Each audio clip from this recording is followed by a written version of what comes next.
All right, thank you, TJ. Thank you, Eshamomo, for that. Of course, hashtag TVC Breakfast, hashtag FCT Brief, hashtag TVC Trending Now. And of course, we're moving over now to Olamide Odekunle, where she'll be bringing us stories that are trending now. Hashtag good morning. I was Hashtag good morning. Hashtag are you ready for my story? Good morning, Etoma, especially you. I missed you so much. How are you doing? Thank you very much. Thank you. Welcome back. Yeah. Really one musketeer. We'll wait for Ria. Good morning, Nigeria. I always say that TVC has a finger on the pulse and our eyes on the streets. And we do our best to bring you trending stories from Nigeria and across the world to have some decent and interesting dialogue about them. In our first story, in a heartbreaking video that's now making the rounds online, Nollywood veteran actress Jumoke George has gone public with her struggles, and she's revealed that she's sick, homeless, and desperately searching for her missing child. Take a look at this video.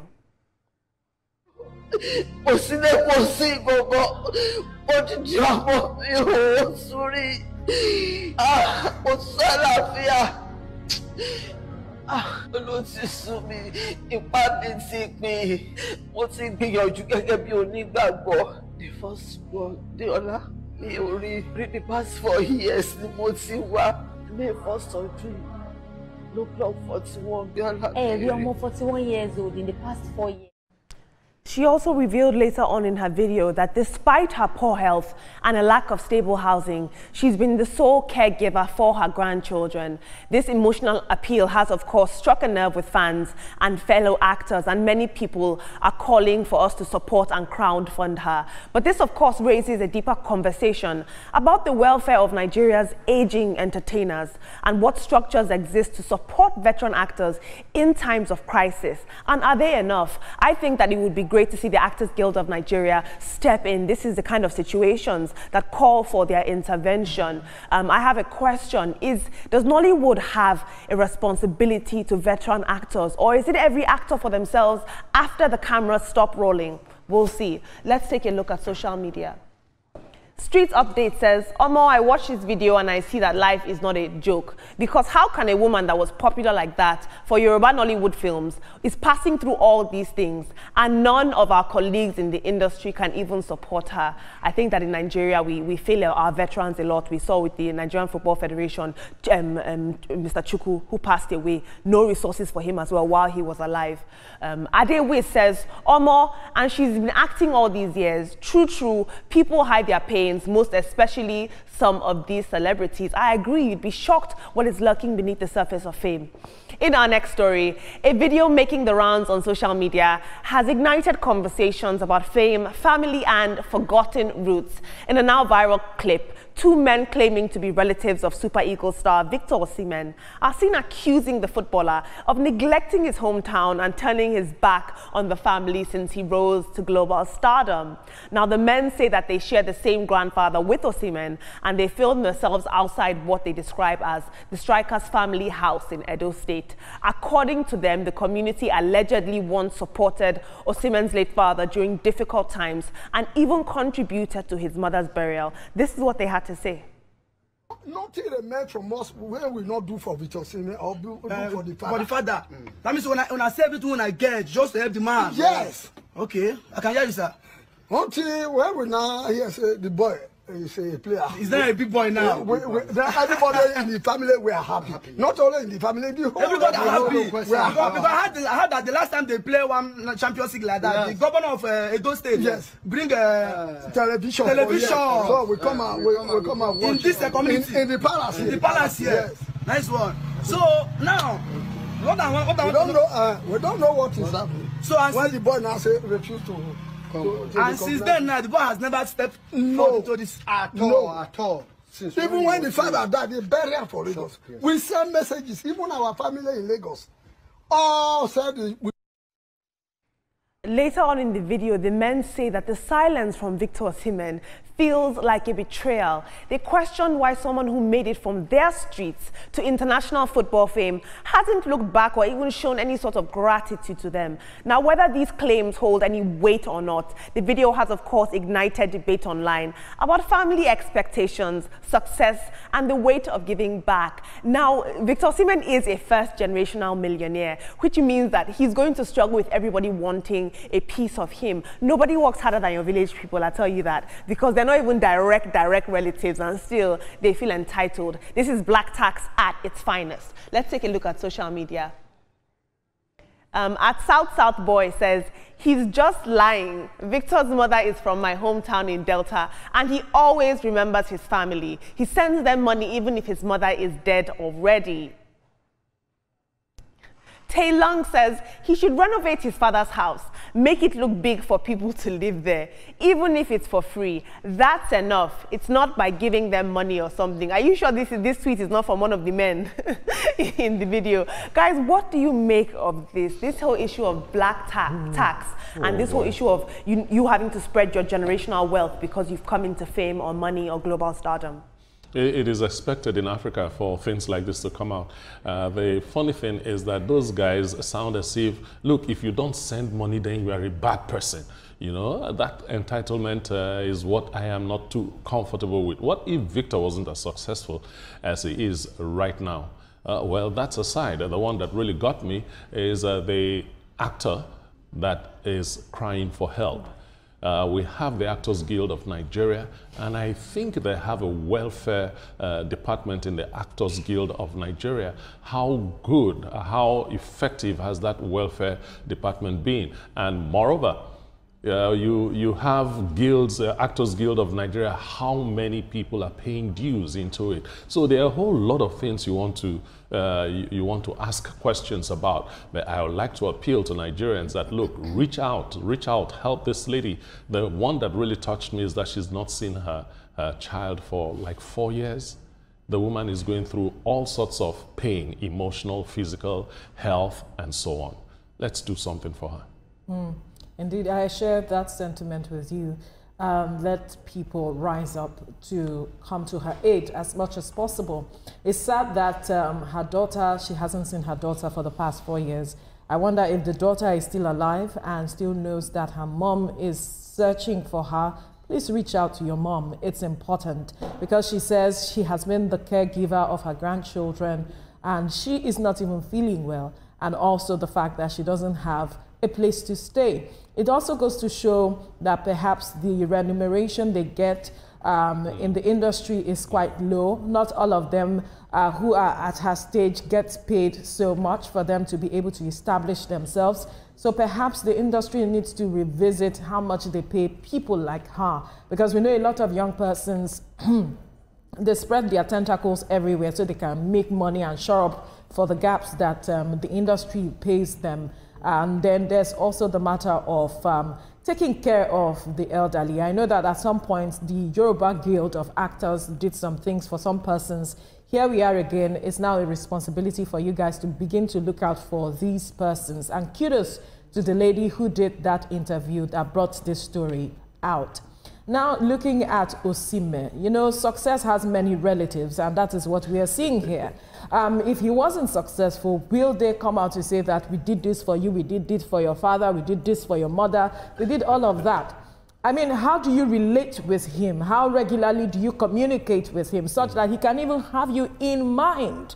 You don't just expect people to have you in mind when there are an array of people that are also on their neck. If you check Victor Oshmhen's DM on Facebook, on Instagram, on social media, on his phone, you would know that there are a lot of people making demands of him. And so if you are not close to him, he may not remember you. So that's what the situation is, I believe. But Victor Oshmhen, whatever you can do, please do for them. I think this story is closely related to that of Asake. I think we talked about Asake the last time. You know, his father. That is even a close relationship. But you know, the village people, quote unquote, that's the word, did not even know that. Maybe they didn't know he's a superstar. The more we talk about him, maybe on this set, when we see him on TV, we are appreciating his styles, his athleticism, and they are seeing something different, like, this is our son, and he's making a hell of money, he's making a hell of a kill, he's not even reaching back to us. It's left to him. It's his money, he has struggled, he's now successful, it's left to him to think, yes, I'm a philanthropist, do I want to extend it to my extended family? That's left to him. So I do not think anyone should coerce him into doing any of those. This woman, veteran actress, I've seen her movies, she's talented to the core, she's dab hand at what she does, but having missing your child for more than 4 years, how did that happen? That we're just coming to hear about it. There are some people, they are very quiet. But something like this, you don't have to be silent about it. You also have courage, it took courage. I understand. To come out and say it. I'm not blaming her, but there are some people, they are just, yes, they are public figure, but they have their own silent lives. They don't want to talk about anything that has to do with them. But I think if there's anything we can do to help her, only God knows where she is. If she is truly missing, if she's just somewhere hibernating, I pray God, brings her back to her family. And the fact that we just have to, there's a safety net for a veteran actress, doctors, or anything. I think this is a wake-up call for all of us. Whether you're a doctor, whether you're an actress, all Nigerians should have quality health care, quality this, quality that. Regardless of your profession, regardless of what you do, it should be holistic, so that we won't have to be coming here, and brood over something that is not. And as much as possible, plan for your future. Exactly. Yeah. Exactly. Absolutely. You are your own responsibility. It's very hard sometimes when pension schemes in the country fail you. There's a backlog of payments all across the country. But we'll see how that goes. What you guys don't know about me is that I'm Victor Osimhen's 5th cousin on his grandfather's uncle's side. Yeah. You didn't see me on the line. Look at the ties of kinship. The ties of kinship is expanding. Moving on in our next story. In a striking twist on tradition, a Nigerian man recently tied the knot with his fiancée in a virtual ceremony while she remained abroad, highlighting the growing trend of migration that is often referred to as the Japa syndrome. And in the video, the groom was dressed in his traditional wedding attire, and he stood before a screen displaying his bride, who participated remotely from overseas. This modern take of marriage obviously serves as a poignant reflection on the realities faced by many Nigerians today, where unfortunately economic and social pressures push individuals to seek better opportunities abroad, often leaving behind loved ones and altering the dynamics of personal relationships. Now, luckily, technology has allowed for such unions to continue despite physical distance. It also raises the question, is this the future of love and family in a world of Japa, where Nigerian migration is becoming increasingly common? Very interesting. Nobody should come and marry me virtually. You're going to come to my father's house. Let's take a look at social media. Uche Bakadi says, this video of virtual wedding will suffice at the embassy when applying for spousal visa to join his wife. The groom is looking sure to join his wife in Obodo Ibo. Ajay at CS Okonkwo says, why someone would miss such an important event and cite distance as an excuse is beyond me. She didn't even dress for the occasion. It's cold over there. Come on, give her a break.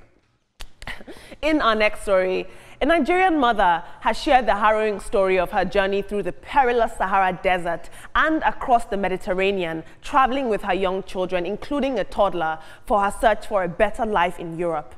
Her narrative paints a chilling picture of the dangers that Nigerian and African migrants face as they embark on the treacherous route, driven by a desire for safety and opportunities that often feel out of reach back home. Take a look at this video.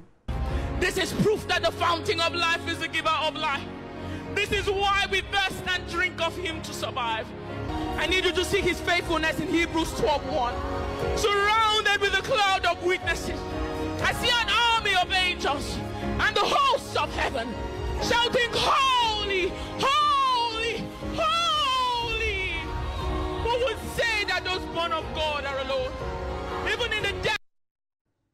Now, this young woman and her children, she was one of the lucky ones who survived, as I said earlier, on that treacherous route. But we need to dig into the underlying issues that cause people to be so desperate and migrate in such a deadly manner. She risked her life, all for the prospect of a better life. What are the issues that are making young people live in droves and risking their lives? Let's take one tweet on this.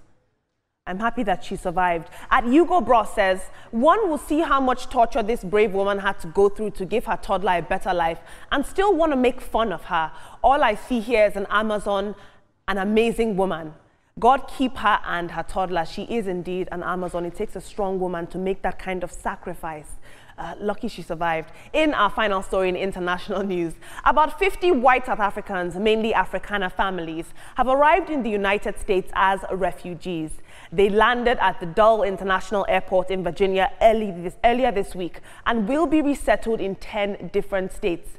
Their arrival has stirred debate because they were admitted under a special humanitarian category that the United States government has mostly frozen for other groups of immigrants. Now, the families claim that they're fleeing racial discrimination and fear of land seizures in South Africa.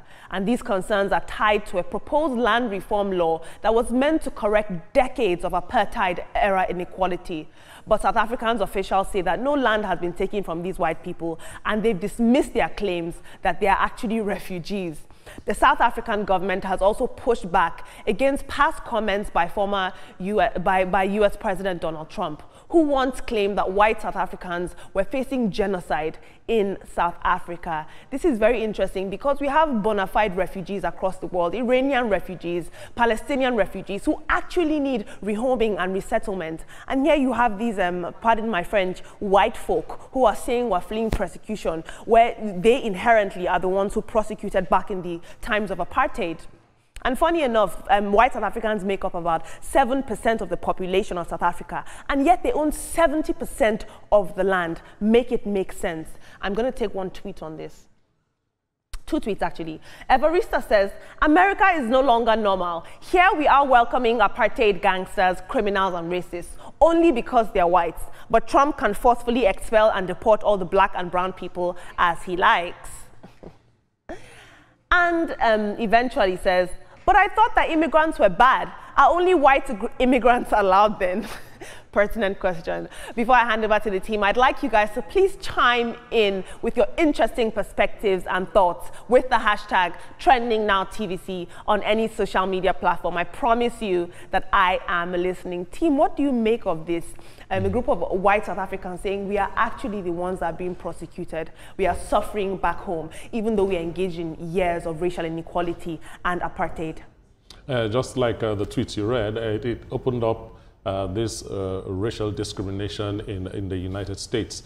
You know, they have been accepted and there are plans on how to settle them in 10 different states and so on. And all points to the fact that they are whites. You get? Yes. Okay, let me go to the virtual wedding.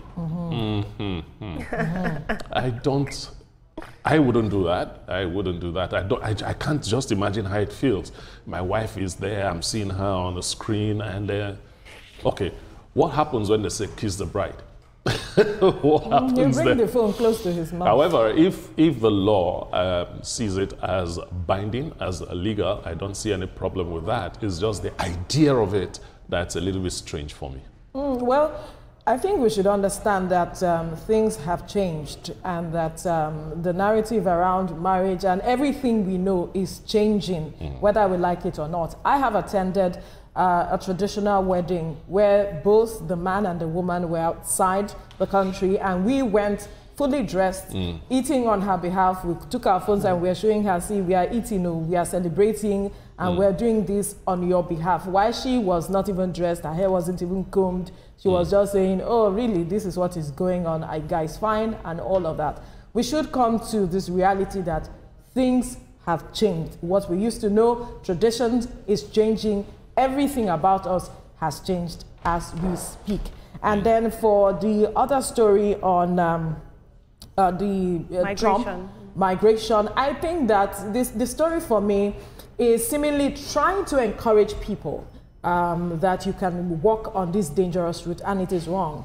I'm happy she survived, but I think that aspect should be a lesson for anybody, that because we've seen a number of persons who died, the boats capsized, and then having to bring out dead bodies. I used to have a gate man who tried it, and he shared his harrowing experience. It is not an experience I would advise anyone to take, going through the desert because you are seeking greener pastures or because you are having certain experiences. We do not like the experience, but there are other means of going out of the country, or there are other things you can engage in. But taking your child on that journey was, for me, it was a risk to taking too far, but I'm happy she survived.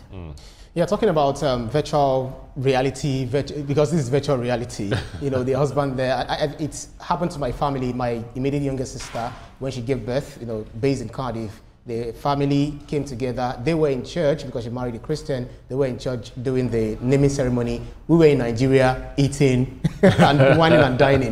Well, so let me quickly go to South Africa, where you have the white supremacists who came into South Africa, went through Africa after the partitioning of Africa by, you know, led by the Belgian, I don't know what they call them, King Leopold of Belgium, you know, partitioning Africa. And then we saw what happened, the apartheid that happened in South Africa, where blacks were marginalized. So they've only gone back home, not as refugees, as so there is nothing to even worry about. If they are welcomed, is back home. Thank God we didn't see what is happening currently in Israel, where the settlers are now the one taking over the lands, killing them. We have to leave our conversation here. Our time is up, but thank you for those stories, Olamide. You're welcome. All right, this is where we draw the curtains of the program for today. Let's let you know that the views and reaction of all our resource persons are theirs and have no connection with TVC News. Up next is your view with the ladies, and afterwards this morning with Yori Folarin. To stay safe. Bye for now.